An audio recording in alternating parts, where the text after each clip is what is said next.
ఓం నమ శివాయ శ్రీమాత్రే నమః. ఈ షార్ట్ వీడియోలో స్త్రీలకి ఆరోగ్య భాగ్యానికి ఒక మంత్రం. ఓం మం మహాదేవిభ్యం నమః. ఓం మం మహాదేవిభ్యం నమః.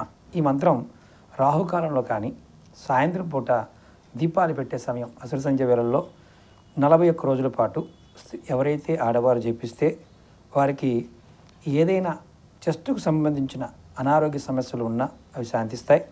ప్రతినిత్యం ఈ మంత్రజపం పూర్తయిన తర్వాత తీపి పదార్థాలని నివేదనగా పెట్టి కొంచెం ఆ ప్రసాదంగా మీరు తీసుకొని మిగిలింది కన్యలకి అంటే పెళ్లిగాన పిల్లలకి పంచిపెట్టాలి. ఇలా 41 రోజులు పూర్తయిన తర్వాత మీరు దుర్గాదేవికి చిత్రాన్నాన్ని, క్షీరాన్నాన్ని, పాయసాన్ని అలాగే మామూలుగా ఎవరైనా సరే నివేదన చేయవచ్చు. ఇది నివేదన చేసి నలుగురికి పంచిపెట్టండి. ఖచ్చితంగా ఆరోగ్యం